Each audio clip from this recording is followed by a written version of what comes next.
नमस्कार, जय हिंद दोस्तों। कैसे हैं आप सब? आशा करता हूं आप सब अच्छे होंगे और आज अपनी क्लास अच्छे से पढ़ेंगे। तो गुप्तोत्तर काल आज आपका टॉपिक है। इसमें आप पढ़ेंगे वर्धन वंश, पाल वंश, सेन वंश, राष्ट्रकूट वंश। हिस्ट्री की आज आपकी 10वीं क्लास है। आपने सिंधु घाटी सभ्यता से लेकर गुप्तोत्तर काल तक का सफर तय कर लिया है। जो आपने पिछली 9 क्लासेस पढ़ी हैं उनको लगातार रिवाइज करिए। जितने भी आपकी परीक्षाओं में प्रश्न पूछे जाएंगे ज़्यादातर वहीं से होंगे, अगर उन टॉपिक से पूछे जाएंगे। आपने बौद्ध धर्म पढ़ा, जैन धर्म पढ़ा, सिंधु घाटी सभ्यता पढ़ी, फिर वैदिक सभ्यता पढ़ी। वैदिक सभ्यता में आपने 2 सभ्यताएं पढ़ी, एक ऋग्वैदिक कालीन सभ्यता, एक उत्तर वैदिक कालीन सभ्यता। फिर आपने मौर्य वंश पढ़ा और फिर आपने गुप्त वंश पढ़ा और कुछ अन्य कनिष्क को पढ़ा आपने, कुषाणों को। तो इसी तरह आप लगातार पढ़ते आ रहे हैं। आपकी 3-4 क्लासेस और होंगी, फिर आपका प्राचीन भारत का इतिहास समाप्त हो जाएगा। तो अच्छे से बस पढ़ते रहिए, लगातार अपने आप को मोटिवेट करते रहिए, अपने पास होने की उम्मीद जिंदा रखिए। जब तक आपकी पास होने की उम्मीद है, आपको नौकरी पाने की उम्मीद है, तो आपके अंदर पढ़ने की चाहत अपने आप बनी रहेगी। अपनी उम्मीदों को मरने मत दीजिए, खुद को ऊर्जावान बनाए रखिए और लगातार पढ़ते रहिए। निरंतरता ही सफलता की सबसे बड़ी कुंजी है। तो चलिए शुरू करते हैं आज का वीडियो। क्लियर है आपको?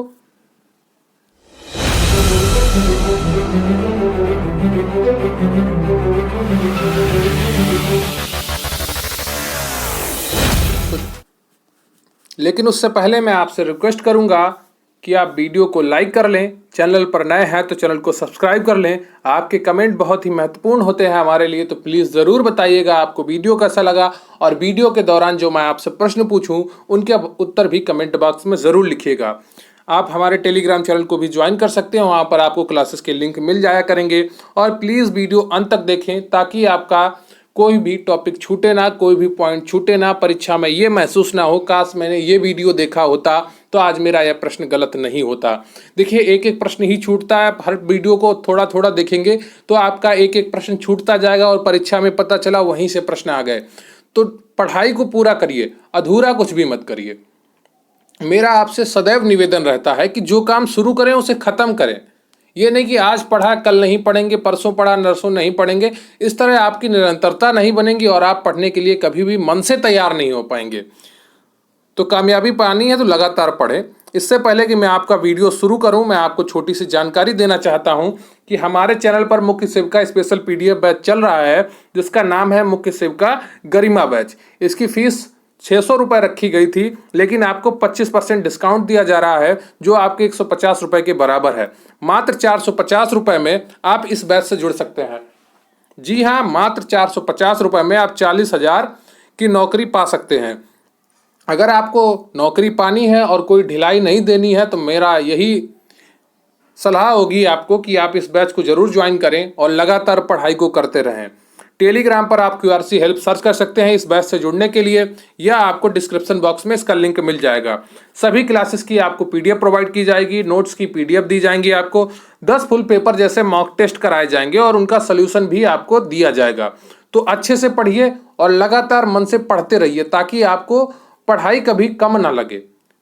जब परीक्षा की तैयारी आपकी पूरी हो रही हो तो आप पूरी तरीके से तैयार हो, अपना 100% दे चुके हो। ये ना लगे कि मैंने 50% ही दिया है। मन में जब देखिए, आपका मन तभी मजबूत होगा जब आप लगातार पढ़ते रहेंगे और अपना 100% देते रहेंगे। डेली कुछ ना कुछ पढ़ते रहिए। एक सूचना और है कि यह डिस्काउंट आपका सीमित समय के लिए है, कभी भी वापस लिया जा सकता है। तो आप अगर इस बैच से जुड़ना चाहते हैं तो टेलीग्राम पर QRC हेल्प सर्च करिए और वहां पर जुड़ जाइए, या इसका लिंक आपको डिस्क्रिप्शन बॉक्स में मिल जाएगा। मात्र 450 रुपये में आप अपनी तैयारी को मजबूत कर सकते हैं। तो आज हमें पढ़ना है गुप्तोत्तर काल। तो गुप्त वंश के बाद जो काल था उसे गुप्तोत्तर काल कहा जाता है। तो 550 ईस्वी तक आते आते गुप्त साम्राज्य पूरी तरह पतन हो गया। इसके बाद गुप्तों के अधीन जो सामंत एवं शासक थे वे स्वतंत्र हो गए तथा उन्होंने अपने अपने राजवंश स्थापित कर लिए। क्लियर है आपको? बिल्कुल क्लियर होना चाहिए। इस समय निम्न प्रमुख वंशों ने शासन किया। इनके आप सिर्फ नाम याद रख लीजिए, पढ़ लीजिए एक बार, ये यहाँ से प्रश्न ना के बराबर आते हैं। ठीक है। कन्नौज के मौखरी, गया के मौखरी, मामला के यशोधर्मन, पंजाब के हूण, वल्लभी के मैत्रक और मगध तथा मावला के उत्तरगुप्त, सात बंगाल के गौड़ एवं बाकाटक। तो इतना आपका ये जो वंश हुए प्रमुख गुप्तोत्तर काल में। लेकिन आपको इनमें से कुछ नहीं पढ़ना है, यहाँ से प्रश्न नहीं आता है। आपको पढ़ना क्या है? हर्षवर्धन। हर्षवर्धन काल से आपके कई प्रश्न आते हैं। अक्सर परीक्षाओं में यहाँ से प्रश्न पूछे जाते हैं, तो आप इसको पढ़ेंगे। आपको सिर्फ वही पढ़ना है जो आपकी परीक्षा में ज्यादा पूछा जाता है। पंजाब एवं दिल्ली के समीप श्रीकंठ एक जनपद था। क्लियर है। थानेश्वर इसकी के अंतर्गत स्थित एक प्रदेश था। प्रदेश का यहाँ पर अर्थ होगा आपका एक क्षेत्र। ठीक है। इस प्रदेश में पुष्यभूति नामक शासक हुआ। कौन? पुष्यभूति नामक शासक हुआ, जिसने 6वीं शताब्दी ईस्वी के प्रारंभ में प्रसिद्ध वर्धन राजवंश की स्थापना की। तो वर्धन राजवंश की स्थापना किसने की? पुष्यभूति ने। कहां पर की? थानेश्वर में की। क्लियर है आपको? एक बार फिर से पढ़िए कि थानेश्वर इसी के अंतर्गत स्थित एक प्रदेश था। इस प्रदेश में पुष्यभूति नामक शासक हुआ, जिसने 6वीं शताब्दी ईस्वी के प्रारंभ में प्रसिद्ध वर्धन राजवंश की स्थापना की। किसने की? पुष्यभूति ने की। हर्षवर्धन पुष्यभूति वंश का था तथा थानेश्वर का शासक था। हर्षवर्धन 16 वर्ष की, यहाँ पर वर्ष है, वर्ष किया है, वर्ष की उम्र में थानेश्वर की गद्दी पर बैठा था। तो जो हर्षवर्धन था वो 16 वर्ष की उम्र में थानेश्वर की गद्दी पर बैठा था। उसकी राजधानी कन्नौज थी। पहले वो थानेश्वर का शासक था, फिर वो यहाँ पर कन्नौज का शासक बना और इसने अपनी राजधानी कन्नौज को ही बना लिया। हर्षवर्धन ने शिलादित्य की उपाधि धारण की थी। तो हर्षवर्धन ने किसकी उपाधि धारण की थी? शिलादित्य की। क्लियर है आपको? तो ये यहाँ पर आपको क्या क्या पता चला? वर्धन वंश का संस्थापक राजा कौन था? पुष्यभूति था। कहां पर स्थापना की? थानेश्वर में, 6वीं शताब्दी में। ठीक है। हर्षवर्धन पुष्यभूति वंश का तथा थानेश्वर का शासक था। पहले वो थानेश्वर का शासक बना, बाद में वो कन्नौज का शासक बना और उसने अपनी राजधानी कन्नौज को ही बना लिया। हर्षवर्धन ने शिलादित्य की उपाधि धारण की। हर्ष के समय प्रयाग के संगम क्षेत्र में प्रति 5वें वर्ष एक समारोह आयोजित किया जाता था, जिसे महामोक्ष परिषद कहते हैं। यह प्रश्न आपकी यूपी SSC परीक्षा में पूछा गया है कि हर्ष के समय कौन सा समारोह आयोजित किया जाता था? तो महामोक्ष परिषद कहते थे। ठीक है। तो महामोक्ष परिषद आपका आयोजित होता था हर्ष के समय में। जैसे अभी आपका कुंभ मेला आयोजित होता है, महाकुंभ कुंभ, उसी तरह उस समय महामोक्ष परिषद आयोजित होता था। यह समारोह लगभग 75 दिनों तक चलता था। कितने दिनों तक? 75 दिनों तक। जैसे आपका आजादी का अमृत महोत्सव 75 हफ्तों तक चल रहा है, वैसे उस समय यह 75 दिनों तक चलता था। ऐसा कहा जाता है कि हर्ष इस परिषद में अपनी पूरी संपत्ति दान कर देता था। तो जब ये परिषद होती थी, इसका आयोजन होता था महामोक्ष परिषद, तो हर्ष अपनी काफी संपत्ति दान कर देता था। सोनपत मुहर में हर्ष का पूरा नाम हर्षवर्धन मिलता है। जो सोनपत की मुहर प्राप्त हुई है उसमें हर्षवर्धन का पूरा नाम हर्षवर्धन मिलता है। सुभाषी तावली के रचयिता मयूर को हर्षवर्धन ने संरक्षण प्रदान किया था। सुभाषितावली के रचयिता मयूर को हर्षवर्धन ने संरक्षण प्रदान किया था। क्लियर है आपको? हर्ष को उत्तर भारत का अंतिम हिंदूशाही राजा कहा जाता है। ठीक है। हर्ष को उत्तर भारत का अंतिम हिंदूशाही राजा कहा जाता है। बाणभट्ट हर्षवर्धन का दरबारी कवि था। उसने हर्षचरित एवं कादंबरी नामक पुस्तकें लिखी। बाणभट्ट हर्षवर्धन का दरबारी कवि था। यह भी प्रश्न आपके लिए इंपॉर्टेंट है, कई बार परीक्षाओं में पूछा जा चुका है कि बाणभट्ट किसके दरबार में रहता था? तो हर्षवर्धन का दरबारी कवि था। बाणभट्ट ने कौन कौन सी रचनाएं करी? तो हर्षचरित करी और कादंबरी की। यह आपकी परीक्षाओं में पूछे हुए प्रश्न है, तो इस पॉइंट को आप मोस्ट इंपॉर्टेंट लिख लीजिए और याद कर लीजिए। हर्षवर्धन ने भी 3 पुस्तकें लिखी थी, रत्नावली, प्रियदर्शिका और नागानंद। यह भी आपका कई बार परीक्षाओं में पूछा हुआ प्रश्न है कि हर्षवर्धन ने कौन कौन सी पुस्तकें लिखी थी?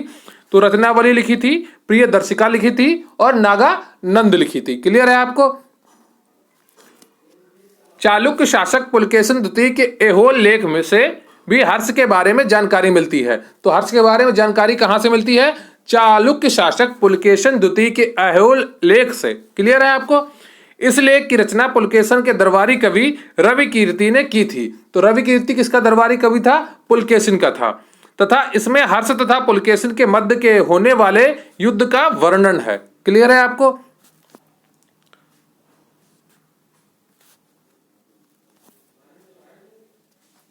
हर्ष का सबसे प्रमुख युद्ध चालुक्य शासक पुलकेशिन द्वितीय के साथ हुआ। यह युद्ध नर्मदा नदी के तट पर लड़ा गया, लेकिन इसमें हर्ष पराजित हुआ। क्लियर है आपको? तो हर्ष का सबसे प्रसिद्ध युद्ध किसके साथ हुआ था? प्रमुख युद्ध चालुक्य शासक पुलकेशिन द्वितीय के साथ हुआ था। यह युद्ध किस नदी के किनारे हुआ था? नर्मदा नदी के किनारे हुआ था। इसमें क्या हुआ? परिणाम क्या रहा इस युद्ध का? हर्ष पराजित हुआ और पुलकेशिन द्वितीय जीता था। क्लियर है आपको? जो प्रसिद्ध चीनी यात्री ह्वेनसांग था वो हर्षवर्धन के समय ही भारत आया था, उसने हर्षवर्धन के राज्य की यात्रा भी की थी। तो चीनी यात्री कब आया था? हर्षवर्धन के समय। चीनी यात्री का नाम क्या था? ह्वेनसांग था। हर्ष की 2 मोहरें सोनपत तथा नालंदा से प्राप्त हुई हैं। हर्ष का साम्राज्य काफी बड़ा था। तो दूतों का राजकुमार कहा जाता है ह्वेनसांग को। क्लियर है? दूतों का राजकुमार कहा जाता है ह्वेनसांग को। हर्ष की 2 मोहरें सोनापत तथा नालंदा से प्राप्त हुई हैं। हर्ष का साम्राज्य काफी बड़ा था। क्लियर है आपको? यात्राओं का राजकुमार, दूतों का राजकुमार। यह उत्तर में हिमालय से लेकर दक्षिण में विंध्य पर्वत तथा पूर्व में कामरूप से लेकर पश्चिम सौराष्ट्र तक फैला हुआ था। यह पॉइंट उतना इंपॉर्टेंट नहीं है। आपका ह्वेनसांग वाला पॉइंट इंपॉर्टेंट है। पुलकेशिन द्वितीय के साथ युद्ध हुआ वो पॉइंट इंपॉर्टेंट है। और इसके अलावा हर्ष ने कौन कौन सी किताबें लिखी वो पॉइंट इंपॉर्टेंट है। और आपका एक पॉइंट और इंपॉर्टेंट है कि जो बाणभट्ट था वो किसके दरबार का कवि था? हर्षवर्धन के दरबार का कवि था। और उसने कौन कौन सी किताबें लिखी? तो हर्षचरित और कौन सी एक किताब लिखी है? कादंबरी। क्लियर है आपको? तो ये लगातार आप याद करते रहेंगे। अब हम पढ़ेंगे पाल वंश को। तो पाल वंश ने बंगाल में शासन किया था। कहां पर किया था? पाल वंश ने बंगाल में शासन किया। पश्चिम बंगाल को गौड़ एवं पूर्वी बंगाल को बंग कहा जाता था। ठीक है? पश्चिम बंगाल को क्या कहा जाता था? गौड़ तथा पूर्वी बंगाल को बंग कहा जाता था। पाल वंश बंगाल पर अधिकार होने से पहले वहां अराजकता एवं अशांति का माहौल था। तो पाल वंश के पहले वहां पर अराजकता और अशांति का माहौल था, जिसे मत्स्य न्याय कहते थे। पाल वंश का संस्थापक गोपाल था। तो ये पॉइंट आपके लिए इंपॉर्टेंट है कि पाल वंश का संस्थापक कौन था? गोपाल था। 750 से 770 ईस्वी तक उसने शासन किया। गोपाल के ओदंतपुरी के प्रख्यात मंदिर का निर्माण करवाया। तो गोपाल ने, यहाँ पर की जगह ने होगा, ओदंतपुरी के प्रख्यात मंदिर का निर्माण करवाया। गोपाल के बाद धर्मपाल 770 से 801 ईस्वी तक शासक बना। इसके शासन काल में ही कन्नौज के त्रिपक्षीय संघर्ष की शुरुआत हुई। कन्नौज में एक त्रिपक्षीय संघर्ष हुआ था। वो किसके शासनकाल में शुरुआत हुई थी? धर्मपाल के। धर्मपाल बौद्ध धर्म का अनुयायी था। इसने ही विक्रमशिला विश्वविद्यालय की स्थापना की। तो विक्रमशिला विश्वविद्यालय की स्थापना किसने की? धर्मपाल ने की। इसने बौद्ध लेखक हरिभद्र को संरक्षण भी दिया। बौद्ध लेखक हरिभद्र को संरक्षण किसने दिया? धर्मपाल ने दिया। रामपाल पालों का अंतिम शक्तिशाली शासक था। इसके समय संध्याकर नंदी ने रामपाल चरित नामक पुस्तक लिखी थी। क्लियर है आपको? तो रामपाल पालों का अंतिम शासक था। रामपाल के समय कैवर्त के किसानों का विद्रोह हुआ था। तो अगर आपसे परीक्षा में प्रश्न पूछा जाए कैवर्त के किसानों का विद्रोह किसके शासनकाल के दौरान हुआ था, तो पाल वंश के रामपाल के। मदनपाल पाल वंश का अंतिम शासक था। क्लियर है? जो रामपाल था आपका अंतिम शक्तिशाली शासक था और मदनपाल पाल वंश का अंतिम शासक था। क्लियर है आपको? अब पढ़ेंगे सेन वंश के बारे में। बहुत ही डिटेल में नहीं जानेंगे इन सब चीजों को, इनसे प्रश्न बहुत कम आते हैं। बस थोड़ा थोड़ा जानकारी ले लेंगे, जो 1-2 प्रश्न आपके यहां से बन सकते हैं। सेन वंश। पालों के बाद बंगाल में सेन वंश का शासक स्थापित हुआ। इस वंश का संस्थापक सामंत सेन था। सामंत सेन से राण में राज्य की स्थापना की थी। ठीक है? सामंत सेन ने राण में राज्य की स्थापना की थी। विजय सेन जो आपका 1095 से 1158 ईस्वी तक 2 राजधानियों पश्चिम बंगाल में विजयपुरी एवं पूर्वी बंगाल में विक्रमपुरी की स्थापना की थी। किसने? विजय सेन ने। विजय सेन ने देवपाड़ा में प्रद्युम्नेश्वर शिव का जो एक विशाल मंदिर बनवाया। इसी में समय कवि ध्याई ने देवपाड़ा प्रशस्ति लेख लिखा। कवि श्री हर्ष ने विजय सेन की प्रशंसा में विजय प्रशस्ति लिखी। क्लियर है आपको?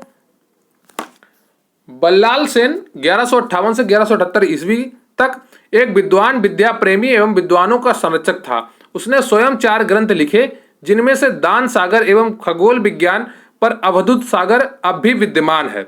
बल्लाल सेन ने कुलीवाद के नाम से एक सामाजिक आंदोलन भी चलाया था। तो आपसे अगर परीक्षा में प्रश्न पूछा जाए तो कुलीवाद के नाम से सामाजिक आंदोलन किसने चलवाया था? तो बल्लाल सेन ने चलवाया था, जिसका उद्देश्य वर्ण व्यवस्था या जाति कुलीनता या रक्त की शुद्धता को बनाए रखना था। क्लियर है आपको? बल्लाल सेन के बाद उसका पुत्र लक्ष्मण सेन शासक बना। उसने बंगाल की प्राचीन राजधानी गौड़ के पास एक राजधानी लक्ष्मणवती की स्थापना की। किसने? बल्लाल सेन ने। ये आपके लिए उतना इंपॉर्टेंट नहीं है, बस आप एक बार पढ़ लीजिए। बस लक्ष्मण सेन के दरबार में कई प्रसिद्ध विद्वान थे, जैसे बंगाल की प्रसिद्ध वैष्णव कवि एवं गीत गोविंद के रचयिता जयदेव हल्लायुद्ध। ठीक है, गीत गोविंद किसने लिखी? जयदेव ने लिखी। हल्लायुद्ध एवं पवन दूत किसने लिखी? धाई ने लिखी। एवं आर्य सप्तमी के लेखक कौन है? गोवर्धन। तो आपका जो सेन वंश है उसमें मोस्ट इंपॉर्टेंट पॉइंट यही है। अगर आप केवल यही याद कर लेंगे तो आपका प्रश्न सही हो जाएगा, क्योंकि यह अक्सर पूछा जाता है गीत गोविंद की रचना किसने की? तो जयदेव ने की। हल्लायुद्ध एवं पवनदूत की रचना किसने की? धाई ने की। और आर्य सप्तमी के लेखक कौन है? तो गोवर्धन है। गीत गोविंद हजारों बार परीक्षाओं में पूछा गया प्रश्न है, समझ रहे हैं? तो गीत गोविंद की रचना किसने की? जयदेव ने की। क्लियर है आपका? अब आपका अगला वंश है राष्ट्रकूट वंश। तो आपका पहला पॉइंट ही यहां पर इंपॉर्टेंट हो जाता है कि राष्ट्रकूट वंश की संस्थापक दंतिदुर्ग था। तो राष्ट्रकूट वंश की स्थापना किसने की? दंतिदुर्ग ने की। इसके बाद कृष्ण प्रथम शासक बना। इसी के शासन काल में एलोरा के प्रसिद्ध कैलाश मंदिर का निर्माण हुआ था। तो एलोरा का प्रसिद्ध कैलाश मंदिर किसके समय में निर्मित हुआ? कृष्ण प्रथम शासक के। ठीक है, तो गोविंद द्वितीय ध्रुव और गोविंद तृतीय तथा अमोघ वर्ष भी प्रसिद्ध राष्ट्रकूट शासक थे। तो गोविंद द्वितीय ध्रुव, गोविंद तृतीय तथा अमोघ वर्ष भी प्रसिद्ध राष्ट्रकूट शासक थे। अमोघ वर्ष ने मान्यखेत नामक नगर की स्थापना की तथा उसे अपनी राजधानी बनाया। प्रसिद्ध जैन आचार्य जिनसेन इसके गुरु थे। क्लियर है आपको? अरबी यात्री सुलेमान ने 851 ईस्वी में अमोघ वर्ष का उल्लेख बलहारा नाम से किया है। किससे? बलहारा नाम से किया है। कर्क द्वितीय अंतिम राष्ट्रकूट शासक था। कल्याणी के चालुक्य शासक तैलप द्वितीय ने राष्ट्रकूट वंश को समाप्त कर उसने अपने राज्य में मिला लिया। तो ये आपका इंपॉर्टेंट नहीं है, आपका इसमें इंपॉर्टेंट केवल यही है कि राष्ट्रकूट वंश की संस्थापक दंतिदुर्ग था। इसके बाद कृष्ण प्रथम शासक बना। इसी के शासन काल में एलोरा के प्रसिद्ध कैलाश मंदिर का निर्माण हुआ। क्लियर है आपको? इतना आपको इसमें जो इंपॉर्टेंट है वो याद रखना है। बाकी सब ये आप सुलेमान का ने जो उल्लेख किया ये वाला पॉइंट भी आप याद। सुलेमान कौन सा यात्री था? कहाँ का यात्री था? तो अरबी यात्री था। ऐसे चीजें आपको याद रखनी है। अब हम कुछ महत्वपूर्ण प्रश्न कर लेते हैं, फिर आपका ये वीडियो समाप्त हो जाएगा। अगर आपने अभी तक वीडियो लाइक नहीं किया है तो प्लीज वीडियो को लाइक कर लीजिए। चैनल को सब्सक्राइब कर नहीं किया है तो चैनल को सब्सक्राइब कर लीजिए। और आज का आपका प्रश्न है कि राष्ट्रपति का जो चुनाव होता है वो किस अनुच्छेद के तहत होता है? राष्ट्रपति का चुनाव किस अनुच्छेद के तहत होता है? कमेंट करके जरूर बताइएगा। और जब भी उत्तर लिखा करिए तो राष्ट्रपति का चुनाव आगे लिखिए, फिर आर्टिकल लिखिए। आप सीधे आर्टिकल लिख देते हैं तो वो सही नहीं रहता ना। तो राष्ट्रपति का चुनाव किस अनुच्छेद के तहत होता है उसका उत्तर आप कमेंट बॉक्स में जरूर लिखिएगा। महत्वपूर्ण प्रश्न आप यहां देख लें। पुष्यभूति या वर्धन वंश का संस्थापक कौन था? बताइए, क्या पुष्यभूति था, क्या प्रभाकर वर्धन था, या हर्षवर्धन था, या राज्यवर्धन था? बताइए पहले का कौन सा ऑप्शन आपका सही हो जाएगा? पुष्यभूति वर्धन वंश का संस्थापक कौन था? तो ए ऑप्शन आपका सही है, पुष्यभूति इसका संस्थापक था। आपका अगला प्रश्न है वर्धन वंश की राजधानी क्या थी? बताइए वर्धन वंश की राजधानी क्या थी? क्या थानेश्वर थी, क्या तंजौर थी, क्या प्रयाग थी, क्या बल्लभी थी? इनमें से कौन सा ऑप्शन आपका सही हो जाएगा? तो इसका सही उत्तर हो जाएगा आपका दूसरे का ए, थानेश्वर। आपका अगला प्रश्न है राजा हर्षवर्धन के दरबारी कवि कौन थे? क्या तुलसीदास थे, क्या वाणभट्ट थे, क्या सूरदास थे, क्या रसखान थे? बताइए राजा हर्षवर्धन के दरबारी कवि कौन थे? तुलसीदास तो इनके समय में थे नहीं, सूरदास भी इनके समय में थे नहीं, रसखान भी इनके समय में थे नहीं। तो सही उत्तर क्या हो जाएगा आपका? वाणभट्ट। राजा हर्षवर्धन के दरबारी कवि कौन थे? वाणभट्ट थे। आपका अगला प्रश्न है संस्कृत नाटक नागानंद की रचना किस शासक द्वारा की गई थी? बताइए संस्कृत नाटक नागानंद की रचना किस शासक द्वारा की गई थी? Option A Prabhakar Vardhan, option B Harshavardhan, option C Chandragupta द्वितीय, ऑप्शन डी बिंदुसार। बताइए इनमें से कौन सा ऑप्शन आपका सही है? संस्कृत नाटक नागानंद की रचना किस शासक द्वारा की गई थी? तो इसका सही उत्तर हो जाएगा आपका चौथे का बी, हर्षवर्धन के द्वारा की गई थी। आपका अगला प्रश्न है नागानंद, रत्नावली एवं प्रियदर्शिका नाटकों के रचनाकार कौन थे? तो ये तो आपको ऊपर से ही इसका हिंट मिल गया होगा, तो आप एक ही उत्तर देंगे इसमें डी, हर्षवर्धन। नागानंद और रत्नावली और प्रियदर्शिका नाटकों के रचनाकार थे। कई बार परीक्षाओं में पूछा हुआ प्रश्न है, तो आप इसे अच्छे से याद करके रखेंगे। किसके शासन काल में ह्वेनसांग भारत आया था? बताइए जलाउद्दीन के, हर्षवर्धन के, जहांगीर के या पांड्य के? इनमें से कौन सा प्रश्न आपका सही हो जाएगा? तो इसका सही उत्तर हो जाएगा आपका छठे का बी। हर्षवर्धन के शासनकाल में ह्वेनसांग भारत आया था। ह्वेनसांग कहां से आया था? चीन से आया था, वो चीनी यात्री था। आपका अगला प्रश्न है, राजा हर्ष ने अपनी राजधानी कहां से कहां स्थानांतरित की थी? तो पहले कहां थी और फिर नई कहां पर बनाई, है आपको बतानी है। पहला आपका थानेसर कन्नौज, दिल्ली देवगिरी, कंबोज कन्नौज, बालाभी दिल्ली। तो इसका सही उत्तर क्या हो जाएगा आपका? ए थानेश्वर है। यहां पर थानेसर लिख गया लेकिन ये आपका थानेश्वर है। ठीक है, थानेश्वर। क्लियर है आपको? आपका अगला प्रश्न है, चालुक्य शासक पुलकेशिन द्वितीय ने किस नदी के किनारे हर्षवर्धन को परास्त किया था? यह आपका मोस्ट इंपॉर्टेंट प्रश्न है, इसे अच्छे से करिएगा, याद रख लीजिए। मैंने जो आपको इंपॉर्टेंट बताया है आज के वीडियो में, आप वही याद रखिए, आपका कार्य हो जाएगा। पूरा वीडियो आपको आज याद रखने की जरूरत नहीं है। मैंने जितना इंपॉर्टेंट बताया है आप उसे जरूर याद रखिए, उसे मत भूलिएगा। चालुक्य शासक पुलकेशिन द्वितीय ने किस नदी के किनारे हर्षवर्धन को परास्त किया था? तो नर्मदा नदी के किनारे। क्लियर है आपको? आपका अगला प्रश्न है, सियूकी नामक यात्रा विवरण निम्नलिखित में से किससे जुड़ा है? कहीं पर आपको सियूकी ग्रंथ लिख कर आ जाएगा प्रश्न, कहीं पर आपको सियूकी नामक यात्रा विवरण लिख के आ जाएगा, बात एक ही है। तो इसको किसने लिखा था? तो इसको किसने लिखा था? 9वें का आपका ऑप्शन डी सही हो जाएगा, ह्वेनसांग ने लिखा था। क्लियर है आपको? आप बताइए, राष्ट्रकूट राजवंश की स्थापना किसने की थी? तो दंती दुर्ग ने की थी। एलोरा के सुप्रसिद्ध गुहा मंदिर का निर्माण किसने करवाया था? कृष्ण प्रथम ने करवाया था। किसने? कृष्ण प्रथम ने करवाया था। तो क्लियर है आपको? आज आपका ये टॉपिक समाप्त हुआ, गुप्तोत्तर काल। और फिर कल आप एक नया टॉपिक पढ़ेंगे। 10वीं क्लास आज आपकी समाप्त हुई। इसमें आपने वर्धन वंश को पढ़ा, पाल वंश को पढ़ा और सेन वंश को पढ़ा और राष्ट्रकूट वंश को पढ़ा। हिस्ट्री की आज 10वीं क्लास थी आपकी। ऐसे ही लगातार क्लासेस चलती रहेंगी। अगर आपको गरिमा बैच से जुड़ना है तो उसका लिंक आपको डिस्क्रिप्शन बॉक्स में मिल जाएगा। अगर आपको 40,000 50,000 की सैलरी वाली जॉब में कोई कोताही नहीं बरतनी है, कोई रिस्क नहीं लेना है, तो अच्छे से पढ़ाई करते रहना है आपको, तो जरूर उस बैच से जुड़िए और अपनी पढ़ाई और तैयारी को मजबूत करिए। तो बहुत बहुत धन्यवाद आपका। प्लीज चैनल को सब्सक्राइब कर लीजिए, वीडियो को लाइक कर लीजिए और कमेंट करके जरूर बताइएगा आपको वीडियो कैसा लगा। अगर आपने वीडियो सही से देखा है तो मैंने आज आपसे प्रश्न किया था कि भारत के राष्ट्रपति का चुनाव कौन से अनुच्छेद के तहत होता है? कमेंट करके जरूर बताइएगा। भारत के राष्ट्रपति का निर्वाचन कौन से अनुच्छेद के तहत होता है? कमेंट करके जरूर बताइएगा। Thank you very much. जय हिंद, जय भारत।